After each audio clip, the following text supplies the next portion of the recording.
Welcome back to a fucking course video. Listen, before we start, we gotta get something sorted, alright? Because there's been a little troublemaker in our course, and we gotta fix that. So let's hit a little FaceTime right now. Yeah, a little FaceTime video. To this boy Henry. Hey Henry, listen, I'm recording right now. You're about to be in my next course video, bro. Nah. You know why I'm recording though? Cause what the fuck happened today? Why don't you tell the viewers, bro? Why don't you tell YouTube? I can, bro. Nah, cause I heard a little birdie. And they was talking to me. And some shit was going on. Yeah. Why don't you explain what happened today? Alright. Mm-hmm. So basically, Yep. we won the trade, right? First. Oh, we won a trade. You know that's good, right? That's good. We win a trade. 1K. Yeah. That's a lot of money, isn't it? 1K. Yeah. Continue. What happened then? What happened? And then it was 11:50. And then I saw another opportunity. All right. He saw an opportunity at 11:50. Do you guys hear that? 11:50 opportunity, bro. 11:50. I shouldn't take that. Yeah. So I lost like 600, and I feel bad. Yeah, he does feel bad. You know why? Because I'm about to beat his ass. Because what happens when you overtrade? You lose money. Why you even open the market past 10:45? It's my fault. That right there is a beating right there. All right. So now you guys can see firsthand from my boy Henry that you not gonna overtrade right now. Tell the viewers you should never overtrade. And then I took 70 trades. 70 fucking trades. All right. That's what happens. And then I lost all the money. I was down 90. That's what fucking happens when your mindset is still on getting that money, alright? 10:45 we're closing the charts. That understood? Yeah. You're still up on the day, right? Yeah, and then I made like 500 back. Alright. But you're done. You're closing that shit. No more. Never again, bro. Never again. Last time, right? Last time, bro. Cause I'm about to come over there and beat your ass. You know I'm about to come over there and beat your ass. Sorry. Yeah. Sorry. Now apologize to the viewers. Sorry, guys. I made you guys disappointed. There you go. All right. Sorry, now thank you. Like a kind of like a, I don't know how you say it, but like, you know, I did it badly. Yeah. So now I'm gonna continue teaching these guys how liquidity works. Yeah. But yeah. So like, be disciplined. Mm-hmm. All right. Toodly-doo. Bye-bye, Henry. Bye-bye. That's what fucking happened. If you're in my course and you're over fucking trading, man, I'm about to beat your ass. Cause that's exactly what fucking happens. We had a perfect setup, a beautiful A+ setup. You know what? I actually have it up right here. Just look at that juicy setup, bro. Look at it. Look at my mouth's watering right now. Cause that setup's so juicy. That setup's so fucking juicy, bro. That setup, that fucking setup, bro. I'm about to cry, bro. That setup's so juicy. This is a juicy ass setup. And you know what he did? He hit this setup. Full take profit.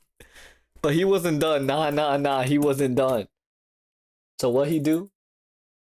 He took 70 more trades. 70 more trades. In a fucking day. 70 fucking more trades. That isn't that something? So that's why in this course we need to teach discipline. And when our students break their rules, you best believe I'm coming to beat their ass and publicly humiliate them. All right.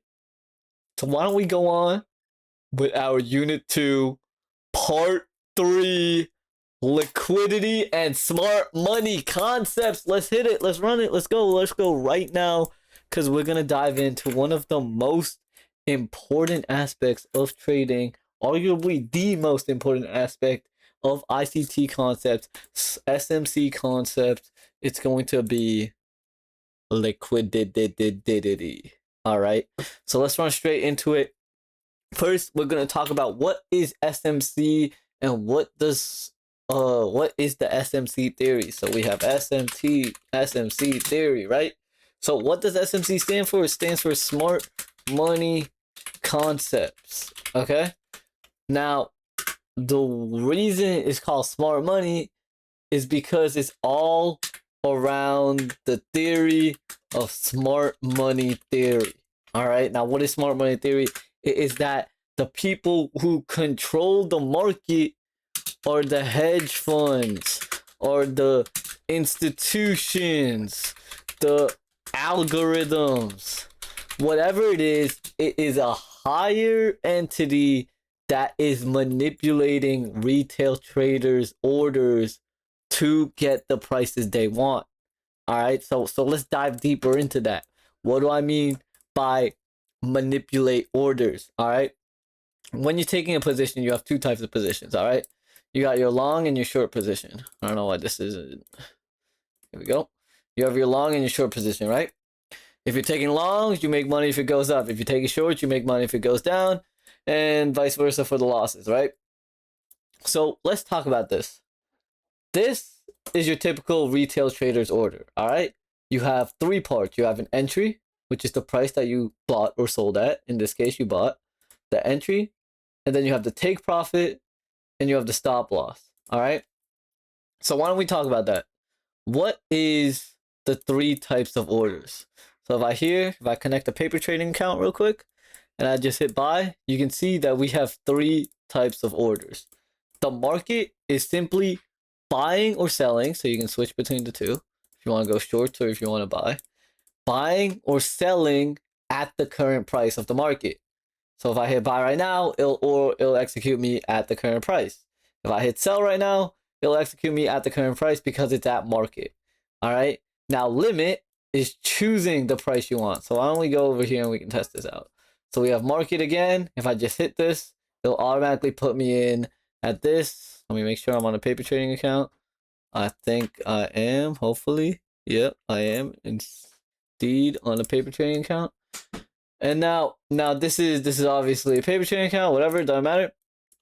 And when you hit sell, when you hit market, you're going to be executed at the price currently. Now, if you go to limit though, it gets different. Limit, you can choose. You see how I could drag this anywhere I want. You can choose where you want your order. It can be a buy order or a sell order, right? So let's put a sell order. Let's move it up here and let's hit sell.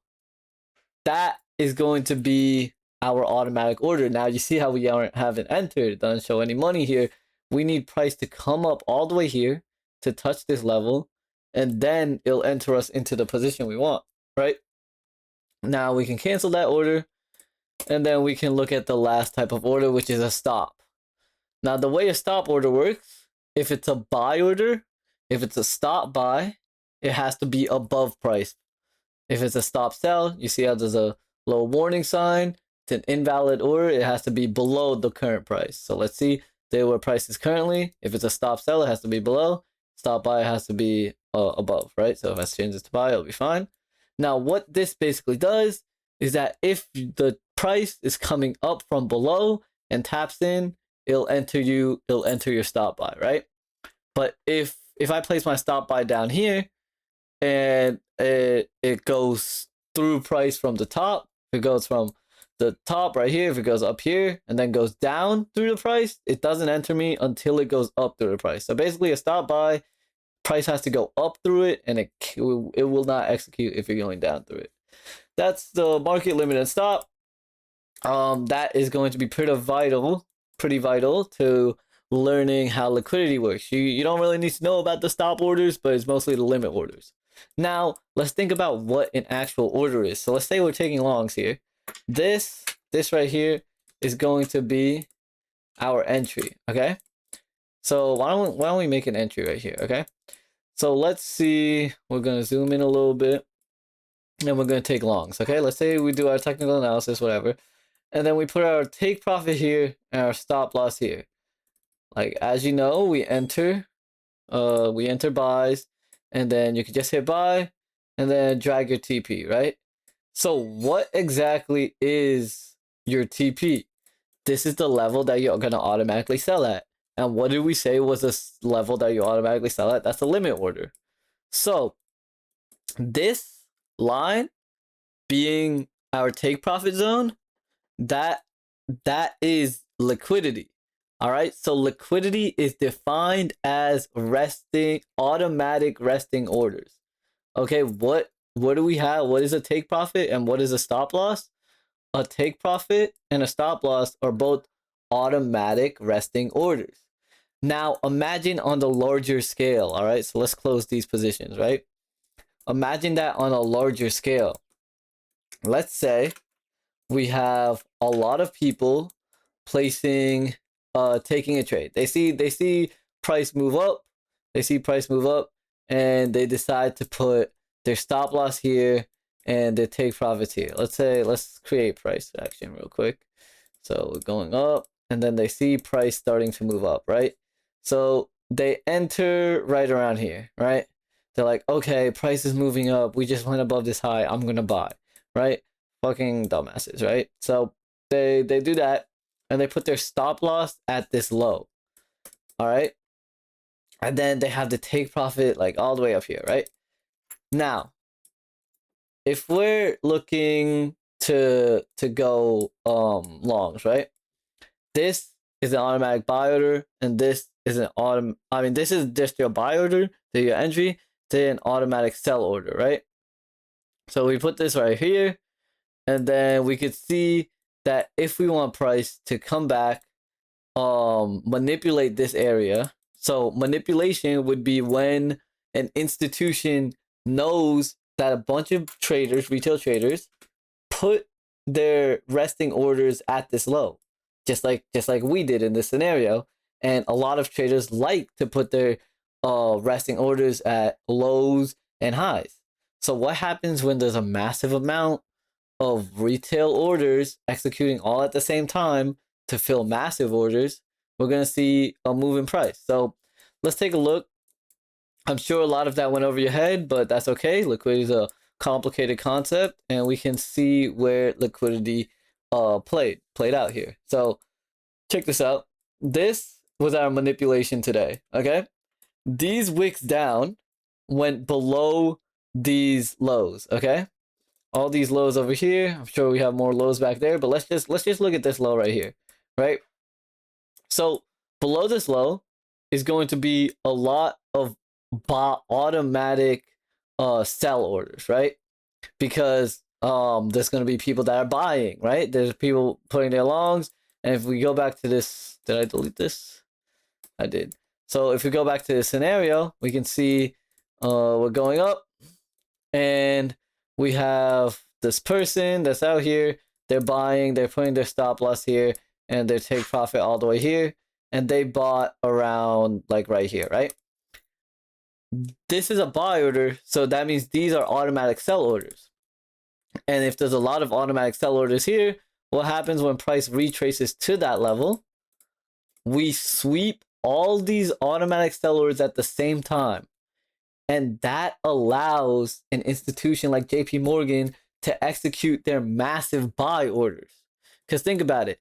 If an institution like JP Morgan is trading with billions or millions of dollars, right? And they want to enter a buy order, they need to buy that from someone. They need to buy $1 billion worth of this in their one order. And if they just bought randomly at a random price, then there's not going to be all those there's not going to be enough sellers to sell to that buy order. Because if you're buying from someone, you need to buy from someone, right? And basically what I'm saying here is that when the institutions come down to manipulate this stop loss, they're saying, okay, I know they're what the institutions are thinking. They're like, okay, we're creating a move up. This is this move up, right? And we're like, okay, we want to push price higher. So what are we going to do? Since we know that we created a low here, and we know that retail traders like to put their stop losses at lows, we can come down to manipulate price by moving down below this low, because they know a lot of people are going to automatically sell over here, And if a lot of people are selling at the same time, they can put in their massive buy order. And what happens right after you get stopped out? Price instantly shoots up because of their massive buy order. Because they can finally fill their massive order. And then they're going to make hella bank. That's why we see AMD, right? We talked about AMD really briefly in the other video, but AMD, in a very simplified version, is the institution strategy against retail traders, right? What are they going to do? They're going to keep price in a tight range, and that's going to build liquidity by creating relative equal highs, relative equal lows, and that's going to allow them to have these relative equal lows are going to have a lot of automatic sell orders, automatic sell orders, automatic sell orders, until finally they decide, okay, we've built up enough sell orders, we can come down, liquidate all those sell orders at the same time, execute all those orders at the same time, so that they can put in their massive buy order, which is going to shoot price up, right? And that's what we want to watch out for. That's why it's called manipulation and then distribution. So you could see here, this is the consolidation, this is the manipulation, and this is the distribution, right? That's the AMD, it's the power of 3. It goes by a lot of different names, right? So this distribution, I don't fucking know what to do. This should be green. All right. Oh, fuck. So that is simply what liquidity is, right? It's going to be resting orders that are going to be manipulated by the big institutions, the JP Morgan, all these hedge funds, right? They're going to be executed and they're going to be manipulated by these big institutions, right? So that's what liquidity is going to be, right? And my bad, I'm back. I just like paused the recording real quick. Anyway, so we just talked about liquidity. Let's see, what else do we have to cover? Shit. Where is, here it is. We just talked about what liquidity is, resting orders explained, the smart money concept theory, and who's actually moving. Now, the next video, we're going to talk about what is a funded account and the goal of what your guys' goal is. And that's going to be wrapping up unit 2. We might touch on fair value gaps. We'll see what happens, but that is liquidity explained. Of course, if you have any questions, hit up the Discord, leave them in the comments, join the Discord, send an application. We got an amazing community here, always helping people out. Follow the Insta, do everything, and peace out.